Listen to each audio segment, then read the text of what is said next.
President Trump slamming Iran in his UN speech, calling the regime a corrupt dictatorship. Iran's Hassan Rouhani firing back, saying Washington is trying to overthrow his government. James Carafano is the Vice President of National Security and Foreign Policy at the Heritage Foundation. James, always good to see you. Thanks for coming in.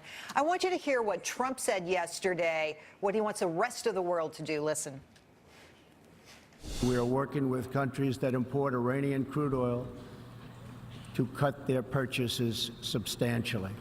We ask all nations to isolate Iran's regime as long as its aggression continues.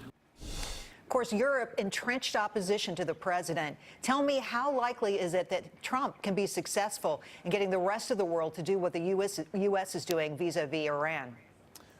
Well, first of all, even the president's harshest critics in the United States acknowledge that the sanctions have already had dramatic effects. Iran's economy has virtually collapsed. Companies have walked away. Extremely unlikely that this EU structure is going to actually make any difference in the world. And don't forget, the hardest sanctions haven't hit yet.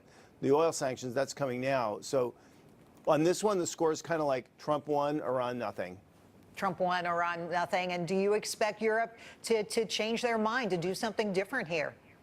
Well, you know, what's really interesting is there are European elections for European Parliament, and then they appoint a European Commission, and it's these commissioners that are essentially preserving the liberal order by helping the world's most illiberal state, which is kind of nutty. Yeah. But they are leaving office this year, and there will be a new European Commission, much more likely that it's much more balanced and has more pro-Trump people in it. So this attitude might not even last a year in the EU. Interesting. Well, you know, the president gets criticized for being so combative in his statements about other countries, obviously, but I want you to hear President Rouhani talking about the U.S. Listen. It is unfortunate that we are witnessing rulers in the world who think they can secure their interests better, or at least in the short term ride public sentiments and gain popular support through the fomenting of extremist nationalism and racism, and through xenophobic tendencies resembling a Nazi disposition. A Nazi disposition. Pretty harsh words. What do you make of them? Well, you know, I'd rather they kind of call each other names than throw bombs at each other. I mean, True. the harsh rhetoric from Iran's not matched by their actions. They've actually laid low. It looks like the Iran strategy right now is, you know, listen to John Kerry and just wait Trump out and, you know, get some liberal in that'll do what we want.